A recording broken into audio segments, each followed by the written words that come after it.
नमो अरिहन्ताणं नमो सिद्धाणं नमो आयर्याणं नमो वज्रायणं नमो लोये सर्वसाहम् एषु पञ्च नमोकारो सर्वपापप्रणाशनं मङ्गलानं च सर्वेसिं परमं अभयमङ्गलम् जय जगजीव जोनि वियाणो जगगुरु जगानंदो जगनाहो जगबंधु जय जगप्रिया महोदय जय सुयाण बभवो तीर्थयराणं पश्चिमो जय जय लोगाणं जय महत्त्वामहानि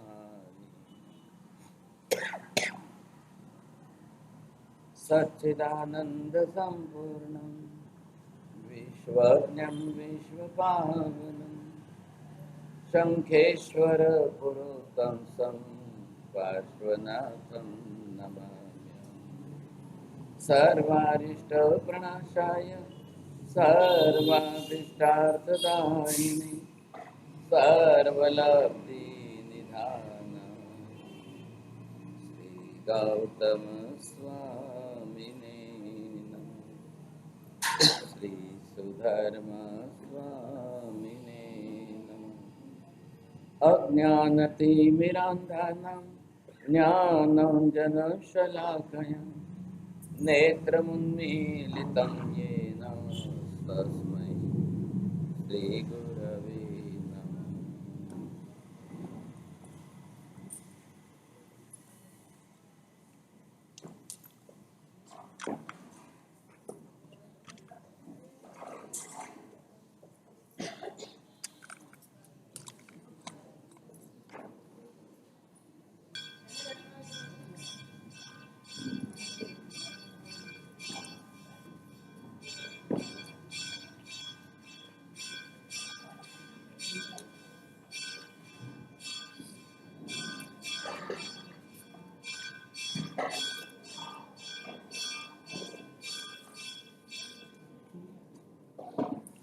पुण्य का प्रमाण भी कैसे बढ़ सकता है और पाप का भी मल्टीप्लिकेशन कैसे होता है, दोनों का प्रमाण बढ़ने की बात है।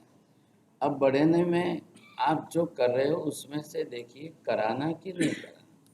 अगर इसमें भी आप देखिए कि ये भी पुण्य है, एक तरफ से स्वयं करना, नंबर 2 दूसरी तरफ दूसरों को कराना, और नंबर 3 के अंदर ये जो है और किसी का अनुमोदन।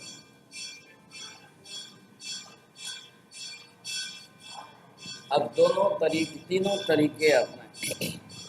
अगर आप स्वयं करते हो तो उसका गुणाकार कितना होता है, आप चाहकर दूसरों के पास कराते हो तो प्रमाण कितना बढ़ता है, और तीसरे नंबर पर आप कर भी नहीं सकते हो, करा भी नहीं सकते हो, लेकिन है तो पुण्य का शुभ कार्य ही, तो उसमें आप किसी ने किया है तो अनुमोदन तो करो। अनुमोदन करने का सबसे बड़ा फायदा क्या होगा, आप अगर उस प्रकार की विशेष अनुमोदना अच्छी करते हो तो सबसे बड़ा फायदा ये है कि इसके अंदर आपके राग द्वेष कम हो गए, जेलसी कम हो गए, ईर्ष्या द्वेष कम, और ईर्ष्या द्वेष कम होने के कारण कालांतर में खुद को करने के भाव बनेंगे। चलो आज नहीं तो कल, आज नहीं तो कल मैं भी पुण्य उपार्जन करूँ। निश्चित बात संबंध है कि पुण्य जितना भी हो, जैसा भी हो, जिस प्रकार छोटा है या बड़ा है वो मत देखिए। आप पुण्य के अंदर आपको ये भी समझना है, नंबर 1 के अंदर आपके पास द्रव्य जो है वो कम है, लेकिन आपके भाव ज्यादा।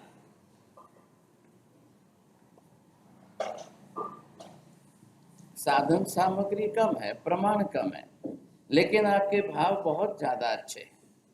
भले साधु महाराज सामने जो है आधी रोटी बह रहे हैं, प्रमाण कम है लेकिन आपके भाव ज्यादा है तो आपको पुण्य भी ज्यादा उपार्जन होगा। गुणाकार किस तरह से होता है? नंबर 2 के अंदर आप देखेंगे द्रव्य कम है लेकिन आपके भाव नहीं है साहब, बिल्कुल ही नहीं है। ठीक है, अब क्या करेंगे महाराज, आ गए तो दे दो भाई, कोई गरीब सामने मांगने वाला आ गया है तो दे दो। एक तो कोई सोचता है कि नहीं, गरीब सामने आया है, मांगते मांगते उसने 5 मिनट तक इतनी देर तक बोला है तब जाकर के आ। दूसरा है कि वो सुबह ही सामने से ही जो है वो अपनी तरफ से लेकर गया है, जा रहा है रास्ते पर, जो दिखे उसको देना है, बिना मांगे देना। अब बिना मांगे दे रहा है तो भाई साहब उसके खुद के भाव परिणाम से दे रहा है। आपने 5 मिनट तक जो है गरीब को मांगने के लिए मजबूर किया और वो बेचारा बोलता रहा, चिल्लाता रहा, बोलता रहा, तब जाकर के आपने थोड़ा बहुत अपनी तरफ से प्रयत्न किया। दूसरा ये है कि बिना मांगे आप सामने से ले रहे हैं तो थोड़ा तो परिणाम इसने अपने भाव खुद ने बढ़ाए तब हुआ है। सुबह उठ करके वो देने के लिए सामने ही चला जाता है, चलो जो भी मिलेंगे जिसको भी है वो देंगे। अब तीसरे नंबर पर यह है कि आपके पास द्रव्य तो ज्यादा है लेकिन आपके भाव जो है वो बिल्कुल नहीं है या कम हो या जो उल्टा है। देखिए आप, इसमें द्रव्य मतलब वस्तु आपकी कम थी और इसमें आपके पास वस्तु काफी अच्छे प्रमाण में ज्यादा है, लेकिन सामने तकलीफ क्या हो गई, अभाव नहीं है तो वो क्या फायदा करेगा। अगर आपके पास चौथे नंबर पर द्रव्य ज्यादा है और सामने भाव भी इतने ज्यादा बढ़ जाए तो अगर गुणाकार बहुत अच्छा हो सकता है। कई भाग्यशाली पालीधना जाते हैं, विपुल सामग्री लेकर के जाते हैं और काफी साधु साध्वियों को वहां पर बैरा करके आते हैं। उन्होंने अपना मानस बनाया तो है, कम से कम उस हिसाब से जा रहे हैं तो उतने प्रमाण में लेके जा रहे हैं। विशेषता ये है, आपको मालूम है कि 1000 कबूतर है, अब आप एक मुट्ठी चना लेके जा रहे हो। आप जानते हो, आपने देखा है कि कबूतर 1000 है, आप एक मुट्ठी लेकर जा रहे हो, तो कभी आप जब सामने से प्रमाण बढ़ाएंगे तो दोनों में से आप ज्यादा में आ जाओगे। अब पुण्य किसको ज्यादा उपार्जन हो रहा है, पुण्य बढ़ा कौन रहा है ऐसा। इसलिए यहाँ पर पहले कहा है कि वस्तु मत देखो, आपके पास वस्तु कम है या ज्यादा है, जो भी है, ये है कौन सी वस्तु, आपको पूर्व भव के पुण्य से प्राप्त होने वाली साधन सामग्री। अब भाव के लिए तो आपको पुण्य नहीं चाहिए, साधन सामग्री द्रव्य की है, वस्तु की है, कोई ऐसा जरूरी नहीं है कि धन संपत्ति हो, अन्य साधन सामग्री भी हो। ऐसी स्थिति में क्या करना, एक श्राविका बहने પોતે નિયમ રાખ્યો, મને જે ખાવા મળશે એમાંથી અડધી રોટલી પણ હું બીજાને ખવડાવીશ, પછી ખાઈશ। इधर सब मेहमान तैयार हो गए, थाली कटोरी सब लग गई, अब सिर्फ बैठ करके सबको चालू करना है फिर। अब जैसे ही वस्तु पीरसी गई, बाकी के सब मेहमान बैठे, ये श्राविका अपनी तरफ से खड़ी होकर अपनी थाली में से एक रोटी लेकर के गई, नीचे जाकर के सामने जो मिले, कुत्ता आ गया, कुत्ते को खिलाया, फिर आकर के खाने बैठे।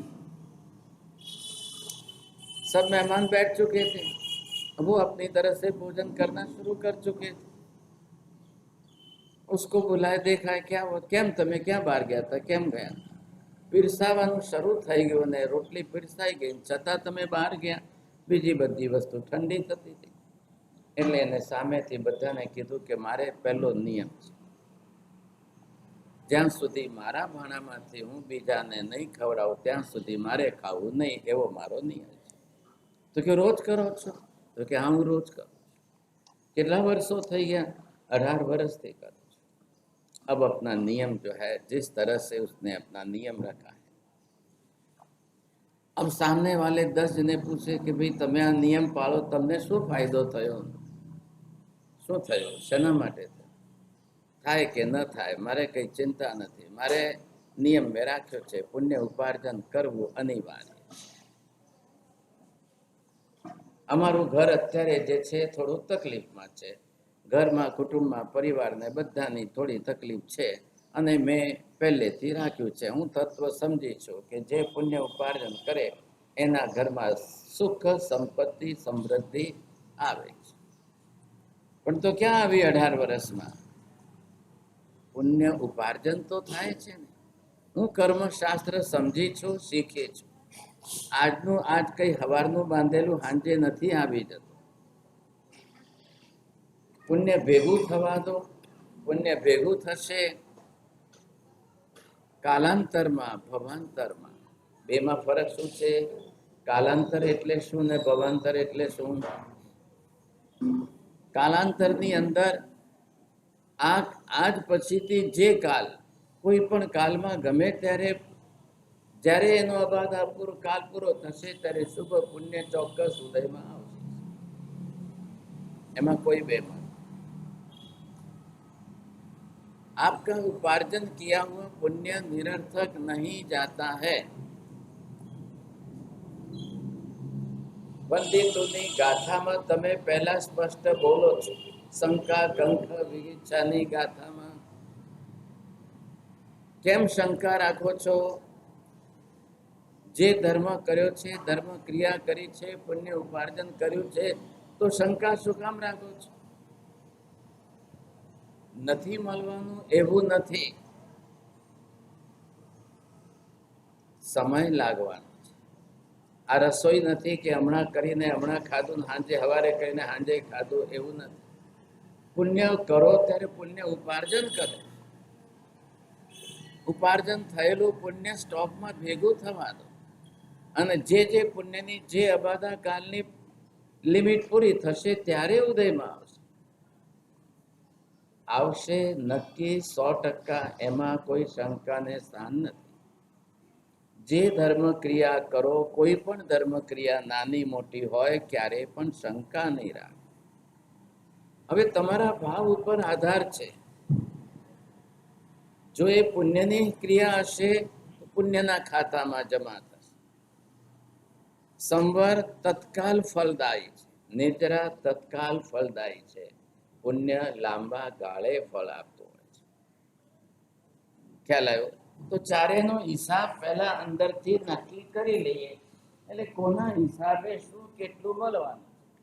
આ રીતે અહીંયા આપણે જોઈએ કે ધર્મ ક્રિયા કરતા નંબર 1 પહેલું તમે પુણ્ય ઉપાર્જન કરો। હવે આ પુણ્ય અહીંયા આવીને ભેગું થયું, એનું લાંબા ગાળે તમને જતા રિઝલ્ટ મળવાનું છે। નંબર 2 ની અંદર તમે સંવર કર્યો છે। સંવર શું કરવાનું છે? તરત ને તરત જ તમારું પાપ અટકાવે છે। સંવરનું કામ શું છે? જે ઘડીએ કરો એટલે તરત એ તમને નવું પાપ આપતા અટકાવી દે। એટલે હવે એના કારણે તમને જે છે તરત ને તરત ફળ મળી જાય। હમણાં તમે શું કર્યું? સામાયિક લીધી, सामायिक संवर की क्रिया है। सावज्यम जोगम पच्चखामी मणिणम वायाय कायणम न करेमी न कारण। जीव हिंसा आदि पापनी प्रवृत्ति हूँ અત્યારે અટકાવું છું। મનથી વચનથી કાયાથી કરીશ નહીં ને કરાવીશ। હવે તમે 2 ઘડી સુધી જ્યાં સુધી સામાયિકમાં બેઠા છો ત્યાં સુધી તમને નવું પાપ નહીં લાગે, નવો કર્મ નહીં બંધાય, નવા પાપ કર્મો અંદર આવશે જ નહીં। એટલે તરત જ એનું રિઝલ્ટ શરૂ થઈ ગયું। હવે કાલ ઉપર નહીં જાય, સામાયિક અત્યારની આ ટાઈમની છે। જાવ નિયમમ પજ્જવા, જ્યાં સુધી આ નિયમમાં હું રહું છું ત્યાં સુધી। અહીંયા તમે જેવી સામાયિક લીધી હવે સામાયિક લેવાની પહેલા આ 2 મિનિટની ક્રિયા છે, એટલે ઈરિયાવી કરીને તમે પણ અહીંયા તમારું કરેવી બનતે શરૂ થયું. તો હવે આ 2 મિનિટ વચ્ચેની ગણવી કે નહીં? તો કે નહીં ગણવી. એટલે કરેવી બનતે લીધું ત્યારથી તમારી 48 મિનિટ શરૂ. आप पहलानी 2 मिनट सामयिक लेवाने क्रिया। अब आपने करेमी बनते यहाँ से शुरू किया, यहाँ से लेकर के अब आप वापस जो है सामायिक तो बोलेंगे, वहाँ तक आपकी ये 48 मिनट संवर। अब संवर का मतलब क्या हुआ? आते हुए नए पापों को रोकना। પાપ થશે ને અંદર આત્મામાં આવશે, ચોંટશે, ત્યારે કર્મ બંધાશે. આત્મામાં આવે જ નહીં, બહારથી કાર્બન વર્ગના પૂતગલ પરમાણુ ખેંચીને લઈએ જ નહીં, कर्म બંધાશે જ નહીં. हिसाब क्या है? अब एक तो चला आपका एक लाभ जो है, पहला लाभ ये संवर का चला. હવે બીજો લાભ તમારે અહીંથી તમે શું આદેશ લીધો? આ 1 મિનિટ પછી સજ્જાય કરો. સજ્જાય કરું બોલે એટલે તમારે સજ્જાય સ્વાધ્યાય શરૂ થઈ ગયો, એટલે એના સ્વાધ્યાયના પ્રતીક રૂપે તમે 3 નવકાર ગણો છો. એટલે જ્યારે તમારું અહીંથી તમારી આ સામાયિક, હવે તમે અહીંયા સામાયિકમાં સ્વાધ્યાય પૂરું કર્યું. ઉપર જુઓ, અહીંયા શું હતું? 48 મિનિટ સંવરમાં રહ્યા, નવા પાપ આવતા અટક્યા. હવે અહીંયા સ્વાધ્યાય શરૂ થયો. સ્વાધ્યાય જે છે એ નિર્જરા માટેનું છે. એટલે ખાલી 3 નવકાર ગણી છોડી ના દો. 3 નવકાર ગણ્યા ને મૂકી પતી ગયું. ચાલો હવે વાત કરવા માંડો. તો નવા કર્મ બંધ શરૂ થશે. આ સામાયિક લઈને ઊંઘવા માંડ્યા એટલે નવા કર્મ બંધ શરૂ થયા. તમે બોલ્યા છો સજ્જાય કરો, કરતા કઈ નથી,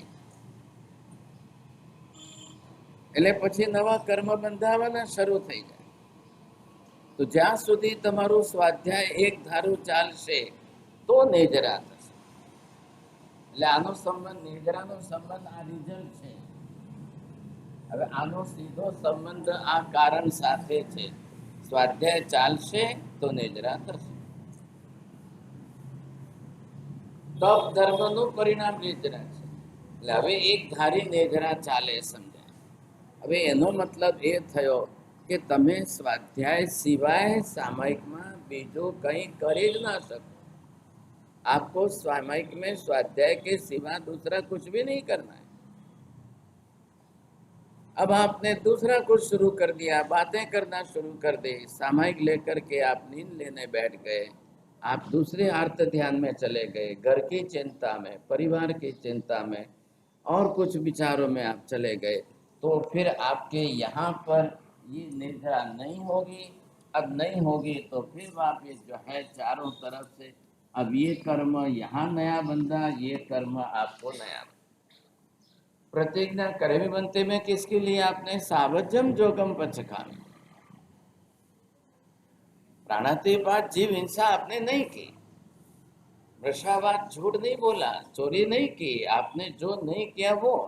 लेकिन अब यहाँ पर 6ठे क्रोध, 7वें मान, 8वें माया, 9वें लोभ, 10वें राग, 11वें द्वेष, 12वें कलह, ये अंदर के हैं, अंदर के स्वभावगत पाप है, ये चालू रह जाएंगे. तब क्या करेंगे?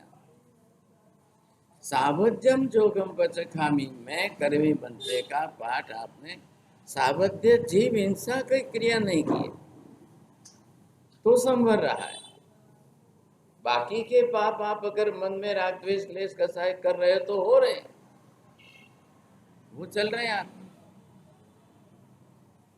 तो निजरा का मतलब, निजरा क्या होती है? तीसरा प्रकार यहाँ पर जो आपको दिखाया ये है निजरा धर्म. अब ये तुरंत रोज का रोज, आज उपवास करो आज निजरा, आज उपवास करो कल निजरा, ऐसा नहीं होता है. आज का आज ही होगा. जो भी कर रहे हो तब कर रहे हो, तब तुरंत खाए. गैस पर दूध रखा तो अभी गर्म होगा, अभी रखने के बाद बोलो शाम को गर्म होगा, ऐसा होता है क्या? जब रखा है, गैस चालू है, तो दूध अभी गर्म होगा। बिल्कुल। आप जो भी करो आपके स्वाध्याय के लिए अनुकूल रहना चाहिए। अब संवर भी कब रुकेगा? दूसरे पाप हो गए, पाप चालू हो गए तो संवर नहीं होगा। खाली करेमी बनते के पाठ से आप चल रहे हो, उसमें उतने ही नहीं संवर होगा, बाकी नहीं होगा। अब ये क्रिया इधर हम अपने आप में कर रहे हैं। अब सामयिक में क्या? सामयिक में पुण्य बांधना के नहीं। आप क्यों बोले? हाँ, सामयिक पुण्य बांधने के लिए नहीं है। सामयिक संवर्धन, पुण्य उपार्जन करने के लिए अलग है, ये संवर करने के लिए अलग है, नेजरा अलग। ये दो साथ में जुड़ सकेंगे, इसको कैसे जोड़ना? इसे के अंदर दान पुण्य आपको करना। अब भाव पुण्य की बात आई तो आप इसमें कर सकते। ये तुरंत फल दे रहा है, constant and continue in present continuous tense. चालू है तब नेजरा भी, तब चालू है तो नेजरा।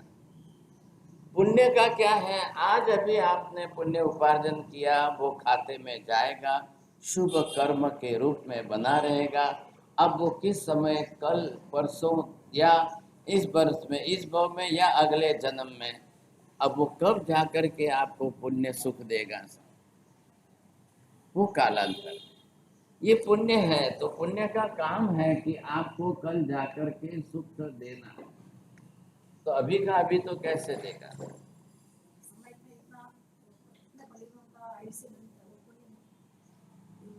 नहीं, आपको नए पाप कर्म से बचना है।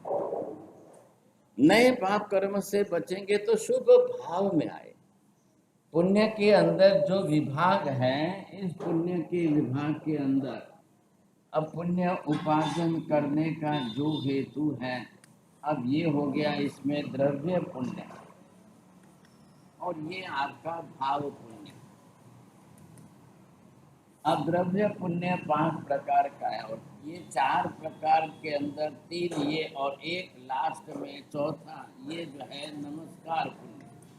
आपने बोला देववंदन किया, किसी ने जो है नवकार वाली गिनी, अब ये भाव पुण्य आया। उस समय आपके भाव कितने ऊंचे रहे, कैसा पुण्य उपार्जन किया, तो आप देवलोक का ऊंचा आयुष्य बांधो जो करो। अब सामयिक के अंदर आपने अगर 100 लोगों का कौशक किया तो वो नेजरा में गया। जब नेजरा हो रही है तो उसको पुण्य में खींच के मत लाओ। पुण्य से नेजरा 1000 गुने बड़ी चीज है, पुण्य छोटी चीज है। आप उसको नेजरा को नेजरा के लक्ष्य में रखो, नीचे मत उतारो। पुण्य बहुत छोटी चीज। जब तक आपसे हो रहा है तो पहला प्रयत्न करके नेजरा करो। साधु महाराज घर आए, गोदी भैराव, आप उसमें आपको पुण्य का लक्ष्य रखना कि निद्रा का लक्ष्य रखना? अगर निद्रा होती है तो पहला चांस लो। ख्याल आया कि नहीं? दो में फर्क है। साधु महाराज घर आए, सुपात्र दान दे रहे हो, रास्ते पर जाकर भिखारी को खिला रहे हो, दो में 1000 गुना फर्क है। वो पुण्य उपार्जन कराएगा, ये नेजरा करा। अब आपके नेजरा के परिणाम नहीं है तो पुण्य उपार्जन, आपके भाव ही नहीं है, आपको नेजरा नहीं करनी है। चलो भाई, थोड़ा पुण्य के खाते में जो आया सो सही, आप राजी हो जाओ। क्योंकि पुण्य निद्रा, ये पुण्य सुख देगा और निद्रा कर्म क्षय करा के आत्मा के गुणों को प्रकट। फर्क समझ में आया आपको? बोलो। पुण्य सुख देगा और निर्जरा आत्मा का कल्याण, कर्म निर्जरा आत्मा का कर्म क्षय करेगा, पुण्य और निद्रा आत्मा के कर्मों का क्षय करके आत्म गुणों को प्रकट करेगा। ख्याल आया आपको? ये जो कर्म है हमने देखे, अब आत्मा का स्वरूप ये आत्मा है और इस आत्मा के ऊपर अपने अपने गुण है। ये इधर आपने देखा कि ज्ञान गुण है, इधर दर्शन गुण है। अब हुआ क्या, ये दर्शन वर्णीय कर्म है, इधर ये ज्ञानावरणीय कर्म है। अब आपने सामयिक में 100 लोगस का अवसर किया।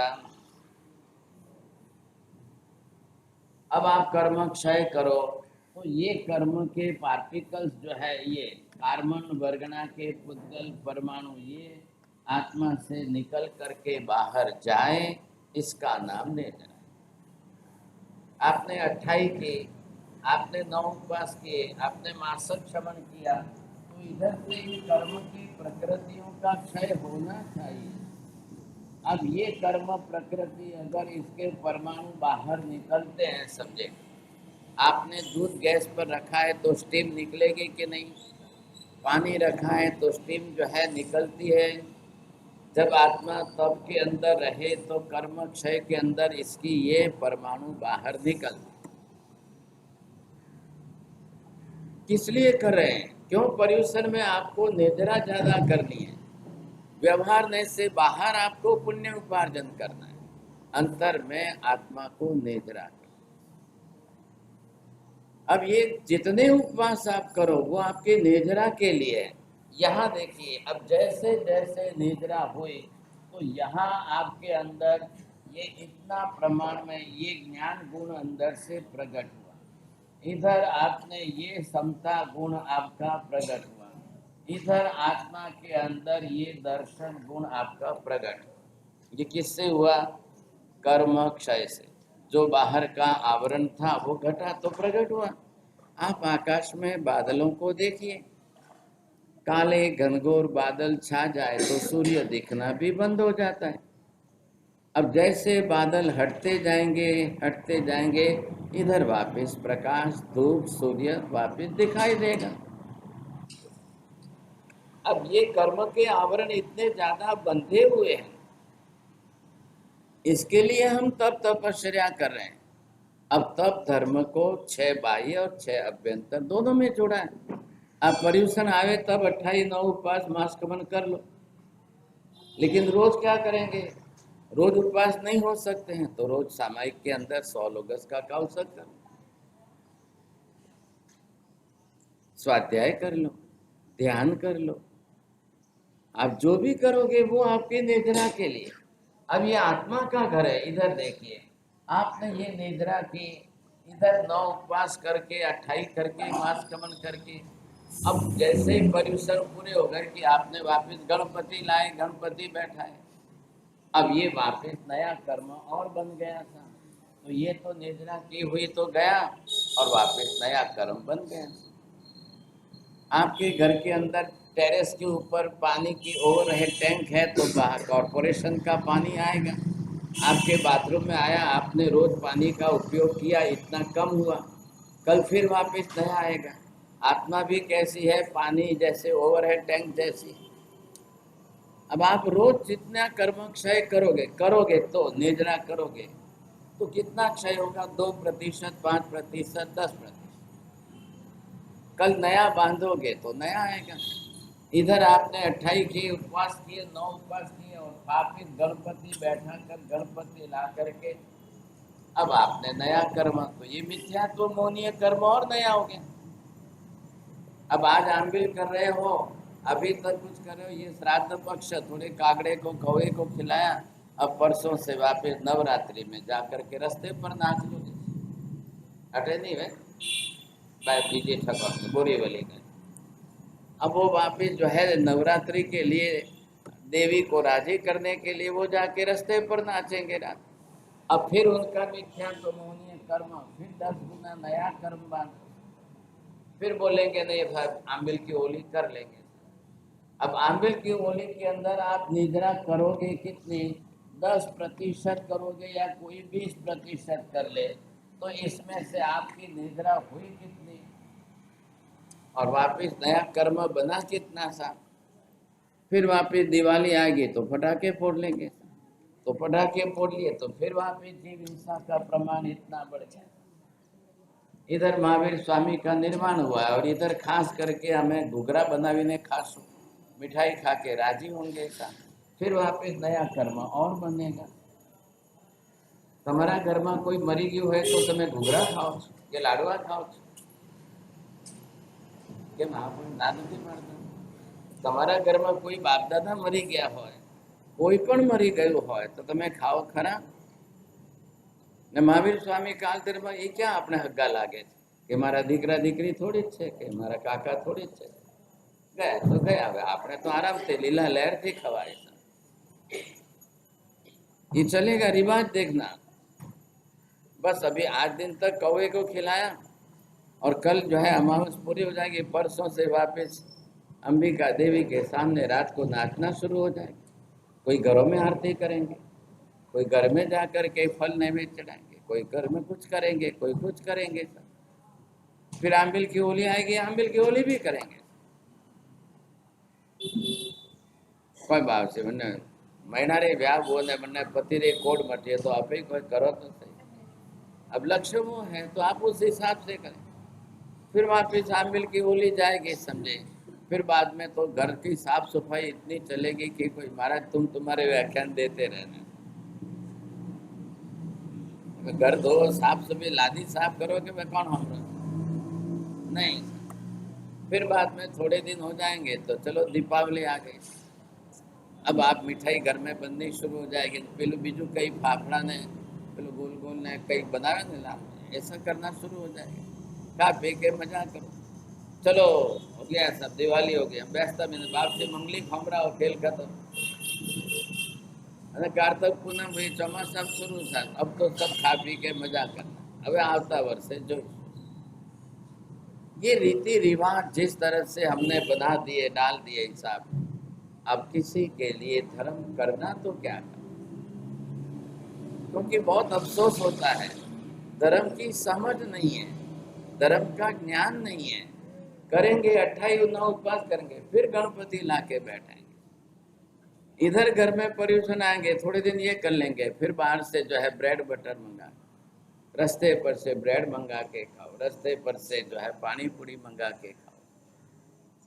मतलब वो धर्म को पुण्य पाप कर्म क्षय निद्रा संवर के भाव से समझ के नहीं कर रहे हैं। वो अपने हिसाब से, रिवाज के हिसाब से, अब यहाँ संग में रहते हैं तो चलो भाई थोड़ा कर लेते हैं। मिथ्यात्व मौनीय कर्म सबसे बड़ा भारी कर्म है, वो समझ नहीं है। ऐसा भारी कर्म वो आत्मा को बंधेगा, इसका कोई लक्ष्य नहीं। आप एक तरफ कर्म क्षय करने लगे हो तो परिणाम बनाओ, कर्म किस प्रकार के कैसे है तो निजरा करनी अनिवार्य। फिर क्यों नए कर्म बांधते जाओ आप? नए कर्म बांधना बहुत सरल होता है, बहुत आसान है, बाद में उसकी निजरा करनी बहुत भारी है। रास्ते चलते आप देखो, कीचड़ से कपड़े खराब करके बाद में घर में धोना कि साइड से बच के निकल जाओ, कीचड़ के कपड़े खराबी न हो, फिर बाद में कपड़े धो। तो दो में कितना अंतर है, तो वो क्यों नहीं देखते हम? इधर हमारे पास जो है, अब एक तरफ तो यहाँ पर ये पाप कर्म भी इस प्रकार का, या तो नंबर 1 आप खुद कर रहे हो, या नंबर 2 आप दूसरे किसी को कहकर कराते हो, नंबर 3 तीसरे नंबर पर आप पाप कर्म की अनुमोदना भी कर रहे हो, आपको पाप अच्छा भी लग रहा है। अब दोनों का हिसाब देखो और आपको पता चले। अब ये अगर आप खुद पाप करना चाह रहे हो तो यहाँ आत्मा को जब भी कर्म बंद होगा, अब ये आत्मा है हमारी और इधर से पाप का गुणाकार होगा, तो ये भी आकर के कर्म बंधाएगा, ये भी आकर के कर्म बंधाएगा, इधर से ये भी कर्म। अब इसके कारण जो कर्म जैसे बांधे, अब इसके कारण ये कर्म बंधाए, तो ये आपके लिए क्या हुआ? अशुभ कर्म का बंध।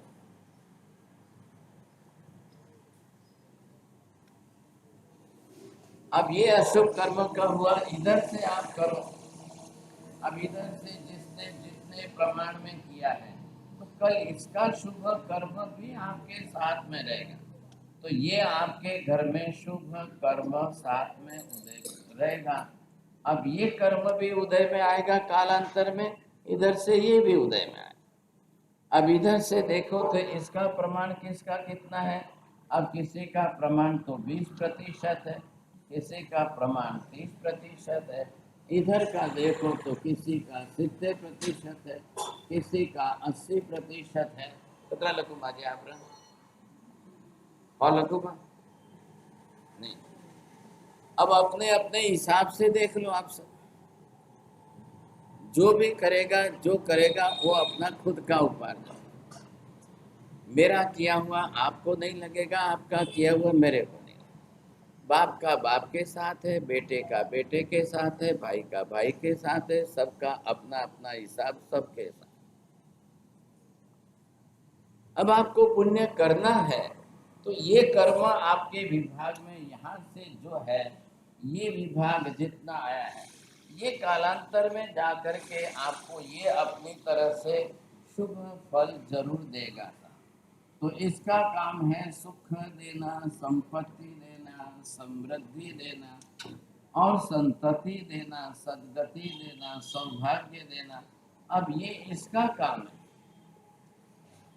जो भी आपके आएंगे वो इसमें, अब जितने खाते में कितना है, आपके खाते में 20-30% है तो इतना ही देगा सामने। अब इसका काम है, ये 80% में है, ये आपको दुख देगा ही देगा, दुर्गति देगा, दारिद्र्य देगा, दौर्भाग्य देगा, आपत्ति विपत्ति आएगी, संकट आएंगे, विघ्न आएंगे।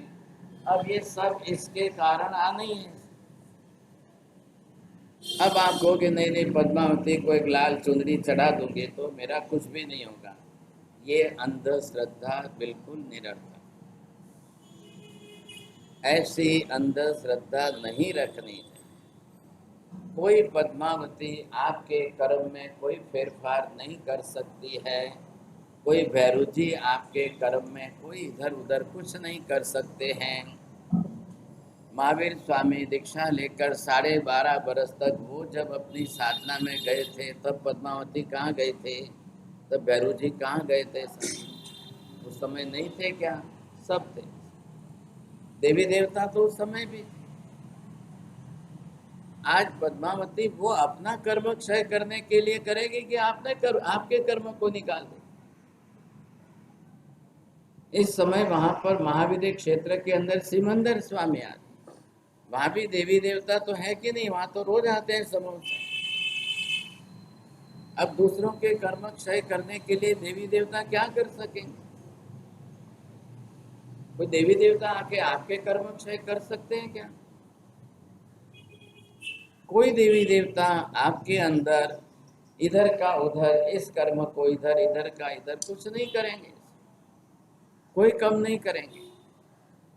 आपने बांधे हैं, उपार्जन किए हैं, आपको ही निजरा करनी पड़ेगी। आप निजरा करोगे उतने प्रमाण में कर्म का क्षय होगा, तो यहाँ से प्रमाण घटेगा, नहीं तो नहीं घटेगा। अब आपके उपार्जित कर्म है तो आप इसकी निजरा करो। कर्म क्षय करने का रास्ता निजरा का भगवान ने आपको बता दिया। इतने ही प्रकार है। हजारों वर्षों के अंदर निजरा के 12 वेद में से कोई 13 नहीं बनाए, 12 में से एक घटा के 11 नहीं बनाए। महावीर स्वामी ने भी वही किया, कल हमको भी यही करना है। अब इसमें से आपने इधर जो है, ये पुण्य का खाता अलग हो गया, ये पाप, ये भी कर्म है, ये भी कर्म है। અહીંયા શું કર્યું તમે? આ ઘઉંનો લોટ લઈને તમે ઘી ગોળ નાખીને શીરો બનાવ્યો, આ ઘઉંનો લોટ લઈને ખારું મીઠું નાખીને ગેરીઓ કે હાજીઓ બનાવ્યો, ખીચું બનાવ્યો। ઘઉંનો લોટ તો બેમાં સરખો જ છે, ઘઉંના લોટમાં क्या फर्क પડ્યો છે? कहीं आपको दिमाग में जो जैसा पसंद था, आपने इसके अंदर घी और गुड़ डाल करके शीरा बनाया। कोई मेहमान आते हैं तब आप हाजियों खींचो खवड़ाओ છો કે શીરો? क्यों? કોઈ મહેમાન આવે તો સામેથી પહેલાથી જે છે ખારો સોડા ખારો નાખીને ખવડાવો, ખીચો, શું વાંધો છે? कोई नहीं करता है, कोई नहीं करेगा। यहाँ ब्याज ना कराएंगे, न करा रखा है 18,000 15,000, तो क्या गिरिया बनाओ, खींचो। मूंगरी दाल में शीरो बनावे तो कि नहीं नहीं नहीं नहीं आप गहरे हो। अब उसका क्या करना? मालूम है कि सोडा खा रहा है, मालूम है कि ब्लड प्रेशर हाई करेगा, मालूम है कि सोडा खारा किडनी को नुकसान करे। हम भाव से बहना वे जो भी खावा दो नहीं फर्क पड़ता है, बनना पड़ेगा। दीर्घ दृष्टि से लंबी सोच नहीं है। आज क्या है, आज जीव को पसंद है, आज खाना है, बस कल की बात कल। अब ऐसी स्थिति में करना क्या? और वो भी सोडा खारा और नमक डाल करके एल्यूमिनियम के अंदर बनाए। अब एल्यूमिनियम के अंदर है क्या? आपने जैसे ही सोडा खारा डाला तो एल्यूमिनियम ऑक्सीडेशन शुरू हो जाएगा। अब आज मने तो क्या था 4-3 महीना तो वे गया, एक तपेलो नहीं बदलता। ये मूस वाला बासा बैठा है देखो, कोई नहीं हमरता। हमें आपीस है तो काले लावेन मेलो पा, बीजो कोई रस्तो नहीं है। ये तो कोई हमारा होली आवे रही, आंबेर जी होली आवे, कोई सुनने कोई तैयार नहीं है। एक साइंटिफिक वे है, बिल्कुल वैज्ञानिक तरीका है। आप अपने घर में जाकर एल्यूमिनियम के बर्तन में सोडा खारा नमक डाल के देखो कैसा ऑक्सीडेशन होता है और वो कितना नुकसान कर सकता है। अब इसके लिए कोई सोचने को तैयार ना। बाप से थे पधारो थे वॉरजो, बाप से नहीं भेरो वाला स्वागत। बाप से बीमार था तो हमारे भैयावत खातू घणું સારું છે, બધી ભૈયાવત કરશું। अब ये तरीका आप अपनाओ तो फिर परिणाम क्या है? जिसकी हम यहाँ बात कर रहे हैं ये कर्म क्षय का नियम। अब कर्म क्षय करने वाले अपने अपने हिसाब से कौन कितना करे, अब कौन कैसे कर रहे ये आपको देखना है। इधर आपने देखा कि एक तरफ जो है ये है उनका बाप जो है वो है विजय चोर। अब इसी का बेटा जो है वो आया, वो भी अपनी तरफ से अपनी चोरी करते हुए, ये अभग्न सेन जो है ये भी अब बाप के तरफ से जैसा बाप ने भी क्या किया, चोरी का पाप इसने अपनी जिंदगी में किया, वो ये इसको सिखाया तो ये भी चोरी का पाप करने लगा। अब चोरी का प्रमाण कितना था, लेकिन इसके अंदर अब आपने चोरी भी की तो इसके साथ में प्राणातिपात भी आएगा, जीव हिंसा भी होने वाली है, मृषावाद का सेवन भी करना है। एक पाप दूसरे पाप को खींच के लाता है,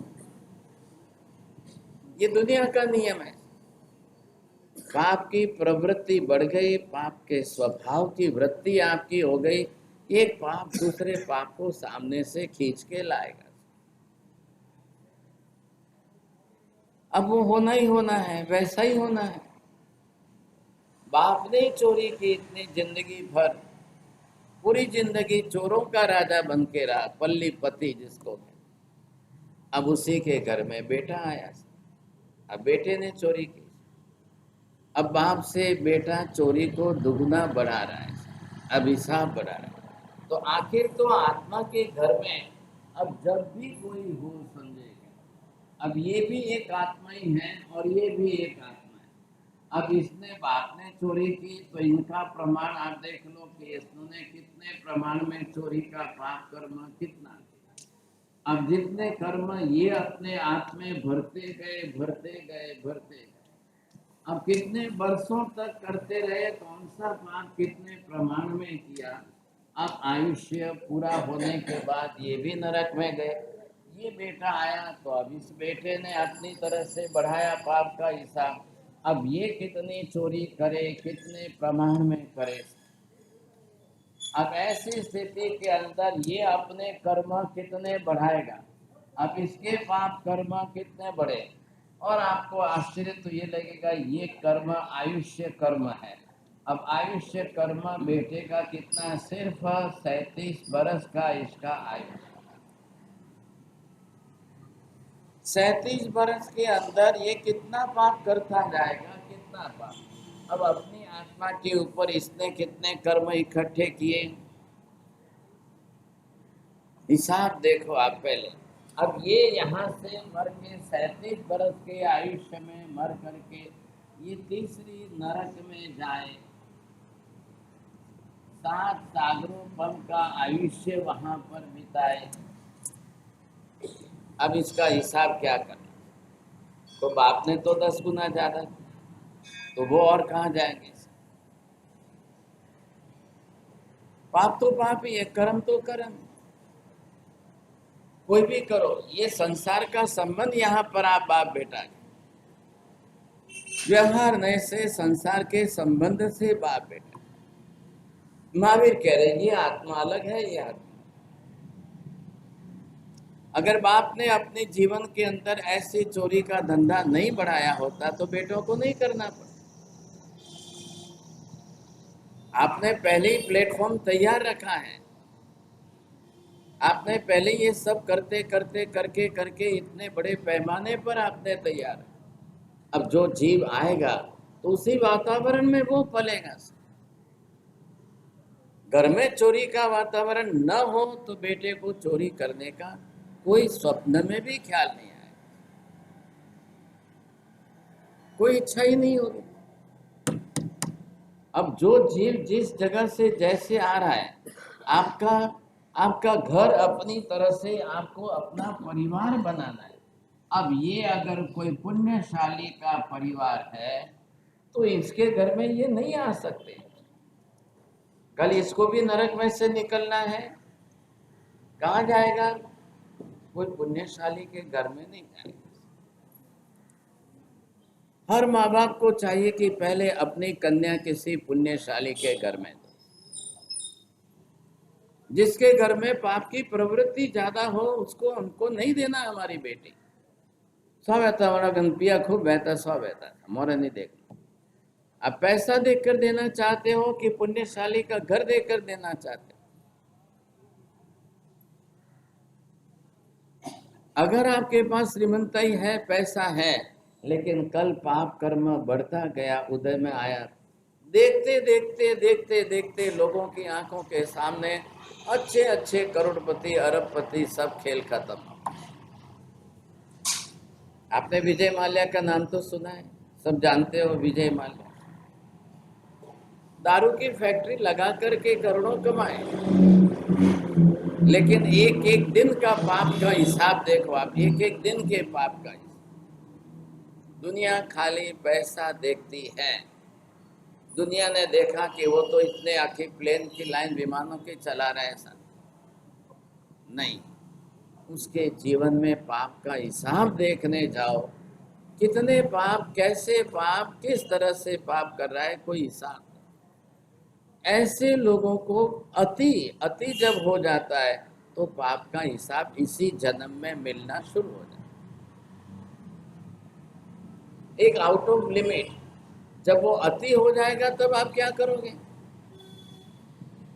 ये अगर अति प्रमाण बढ़ने लग जाए, 33 बरस की उम्र है, अब आप सोच लो 8 कन्या के साथ बाप ने शादी कराई, क्या जीवन रहेगा सर? एक की मृत्यु के पीछे कितने लोगों को दुखी होना पड़ेगा। अब राजा इसको सजा देगा कि 8 कन्याओं को सजा देगा? उनका क्या दोष है भाई? उनको क्यों सजा दी जाए? જેનું પાપ છે, જેનું કર્મ છે, જેના ઉદયમાં આવ્યું છે એને સજા આપવાની છે। પાછળની પત્નીઓ છે ભાઈ, પરણીને આવી છે, સંબંધ પતિનો છે, લેકિન अपने आप निरंतर अलग रहो।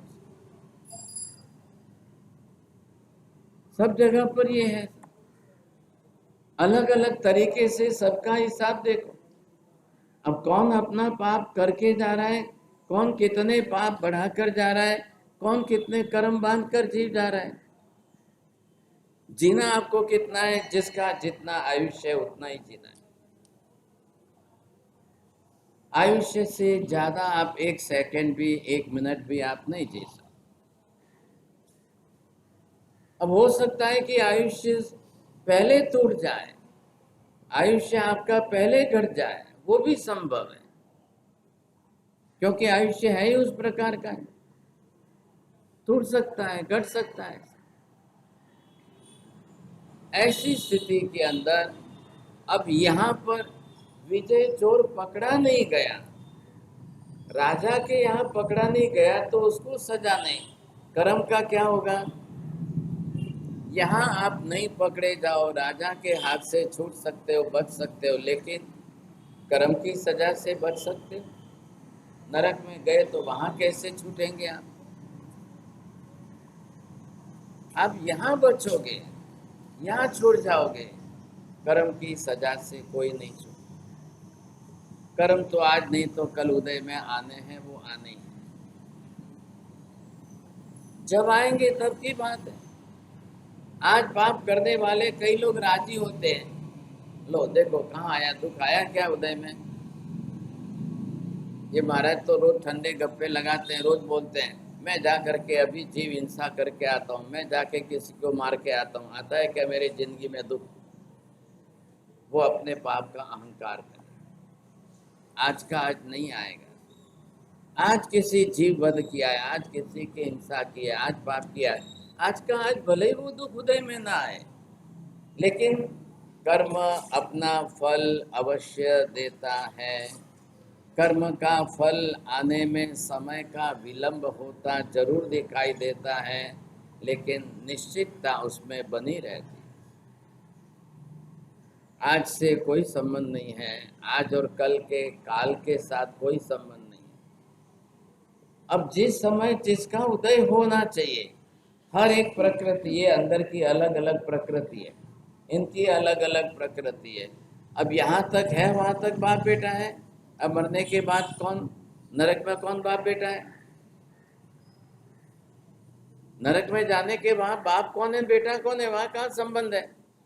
स्वर्ग में चले जाओ तो वहां कोई संबंध नहीं। संबंध तो मनुष्य गति में यहाँ हमने बनाए हैं, हमारा संबंध यहाँ पर हमने बनाए हैं, वहां तो है ही नहीं, कोई संबंध ही नहीं है। एक पहली नरक से लेकर सातों नरक के अंदर जो जीव गया, अब वो अपने अपने कर्म के हिसाब से अपनी सजा भुगतेगा, उसको सजा भुगत, उसी हिसाब से चलना है। पहले लंबे काल का विचार कर लो। मैं पाप करता हूं, कोई देखता है कि नहीं देखता है?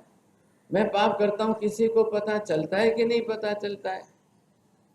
क्या संबंध है भाई साहब?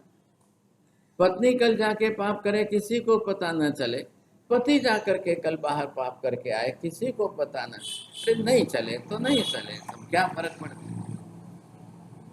दुनिया के देखने से कोई संबंध नहीं है, कोई फर्क नहीं है। जो कर रहा है उसको भुगतना है।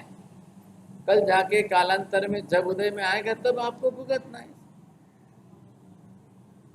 सवाल कहाँ है, ये सोचिए पहले। ऐसी स्थिति के अंदर अब ये जीव जिस तरह से अपने पाप, इधर देखिए, आयुष्य पूरा नहीं हो रहा है, सजा दे करके आयुष्य तोड़ा जा रहा है। दो बात में फर्क है। जिस तरह से महाबल राजा ने युक्ति की, युक्ति करके कृत्रिम महल बनाकर वसंतोत्सव कराया और ये भी खाने पीने आया, इसको पकड़ा गया। अब पकड़ करके इसके सारे पाप कबूल कराए। अब राजा ने कहा कि भाई अब इसको खुला नहीं छोड़ सकते हैं, इसको खुला छोड़ने जाएंगे और लाखों लोगों को परेशान कर रहा है। 500 चोर है, रोज जो है कितने गांवों में जाकर कितने लोगों को लूट फाट कर रहे हैं साहब, क्या कर रहे हैं। आज सुबह से राजा ने कहा है कि आज इसको पहले सजा देनी जरूरी है। पकड़ा गया, पूरे शरीर के ऊपर तेल लगाया गया, वध स्तंभ के ऊपर उसको लटकाया गया। इधर से कोई आके कान काट रहा है, इधर से नाक काट रहा है, और भरे रास्ते के बीच में उसको ले जाया जा रहा है। एक एक चौक आता है, 4 रास्ते का चौक जहां आता है, उसके सबके अभग्न सेन के जितने रिश्तेदार हैं सबको एक एक ग्रुप को ला करके सामने, उनके सामने मार, उनके सामने नाक काटना, उसके सामने काटना। आपको दुख कब ज्यादा लगता है? अनजाने लोगों के बीच में या रिश्तेदारों के बीच में? अनजाने लोगों के बीच में तो आपको कहीं कुछ नहीं लगता है, कोई नहीं जानता है, कोई नहीं पहचानता है, कोई नहीं देखता है, वहां तक ठीक है। लेकिन जब रिश्तेदार, जब आपके जानकार जो है, संबंधी है, उन सबके सामने तो क्या लगेगा? संभालिए। आज भी कई लोग परदेश जाते हैं, ऐसे ऐसे देशों में जाते हैं, वो समझते हैं वहां जाने के बाद कौन पहचानता है, कौन देखता है, कौन जानता है, कहीं पर भी जाकर कुछ भी करो। ऐसे ऐसे देशों में लोग जाकर के न करने का करके आते हैं। वो समझते हैं वहां तो कोई देखने वाला नहीं, वहां कौन परिचित है, किसी को पता नहीं चलता। लेकिन परिणाम तो कर्म के बांधने से वहां भी उदय में तो आना ही आना। पाप को कोई क्षेत्र से मतलब नहीं है, पाप को कोई काल से मतलब नहीं है, देश से मतलब नहीं, कहीं से किसी से कोई मतलब नहीं। जहां जाओगे, जिस तरह से जाओगे, किया है पाप कर्म, उदय में आएगा, भुगतना पड़ेगा। सुबह 8 बजे से लेकर इसको बांध करके निकले हैं और घोषणा कराई है, लाउड स्पीकर पर जाहिरात हो गई, हजारों लोग आ रहे हैं। अब किसी को तो लगता है कि हमारा सगा है, कि हमारा संबंधी है, कि कौन है, कि क्या है। अब जब कान नाक काटते जा रहे हैं तो चेहरा तो बदलता जा रहा है, अब कौन पहचान कौन सकेगा? चेहरे से जो आपको पहचानते हैं, जब आपका चेहरा ही जो है कान नाक काट करके बिगाड़ा जाए, तब कौन पहचान?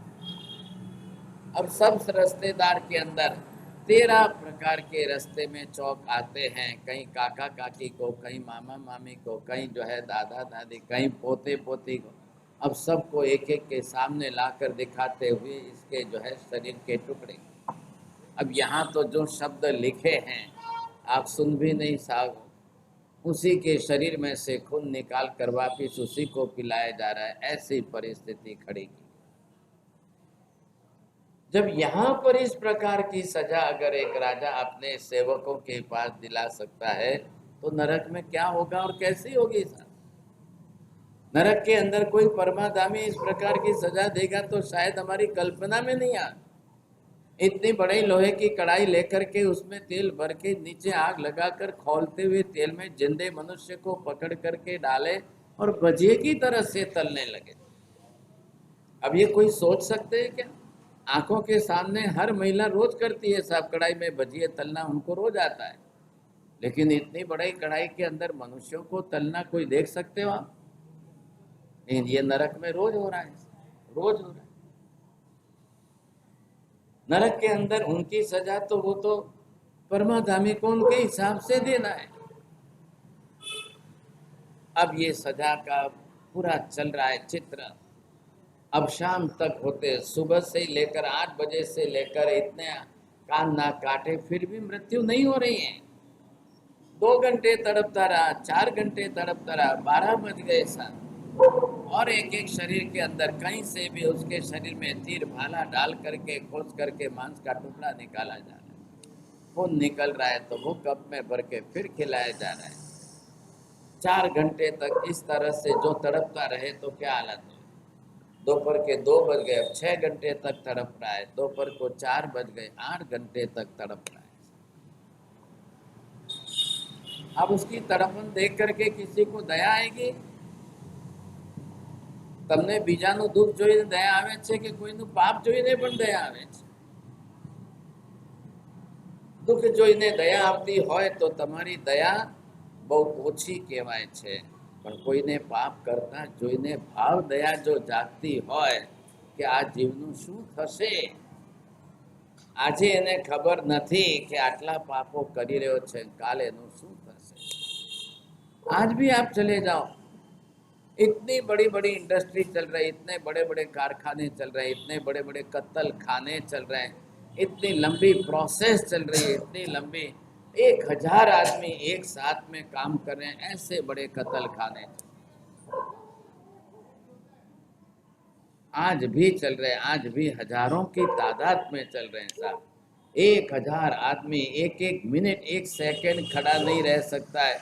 वो मशीन चलती है, इसके सामने ये आया तो उसको भी काटना है, उसको भी पीटना है। एक सुअर को यहाँ से डाला तो सुअर को ब्लास्ट में पैकिंग होते निकले वहां तक सब कुछ करना है। आप नहीं देख सकते हो, आंखों से देख नहीं सको कैसे कैसे कत्ल खाने चल रहे हैं। लेकिन अब वही कत्ल खाने के अंदर बनी हुई चीज को लाकर किसी में डाल के आपको खिलाया जाए तो लोग खा रहे हैं। मैगी खा रहे हैं। अब मैगी के अंदर चिकन की जो है, मुर्गी का मांस है, मुर्गी के मांस का रस है, मैगी के अंदर अंडे भी है, मैगी के अंदर जो भी बना है, अब उसके बिना मैगी बनती नहीं है। लेकिन वो प्रक्रिया कोई देख नहीं सकते, इधर लाके पड़ी का खोला और खा लिया, राजी हो, ये कोई नहीं देख। इसलिए करण करावण ने अनुमोदन। अब कितने लोग साथ में भागीदार हो गए, कितने लोग साथ में भागीदार। शाम को 4 बजे इसकी मृत्यु होती है। अब गौतम स्वामी महावीर स्वामी को पूछ रहे कि हे भगवान, હવે આ જીવ મરીને ક્યાં ગયો સાહેબ? હવે એનું શું થશે? એ જીવનું શું થશે આગળ? આટલા બધા કર્મો અહીંયાથી લઈને ગયો છે। આ પહેલો ભાવ, એના પહેલાનો ભાવ ઈંડાના વ્યાપારીનો ભાવ, ત્યાં એટલા પાપ કરીને કરમ બાંધીને લઈ જઈને સાહેબ કેટલા ભાવ સુધી આનું શું થશે? कल थोड़ा सा लास्ट में एक और सुन लो, कल पूरा हो जाएगा। परसों एकम के दिन से जो है फिर नया अध्याय शुरू करेंगे, तब आपको और आगे ख्याल आ जाएगा भागशाली। कल आज 14 है, शाम को प्रतिक्रमण करने भी पधारना भाई साहब, 6, 6:15, 6:30, जो भी आपको इच्छा हो प्रतिक्रमण भी करना। फिर वापस कल अमावस हो जाएगी, परसों एकम के दिन मांगलिक रखो तो भी कोई नहीं आता है। कोई मांगलिक रखने के भी कोशिश करो तो लोगों को रस कम रहता है। फिर वापस आंबिल की होली आएगी तो आंबिल की होली की आराधना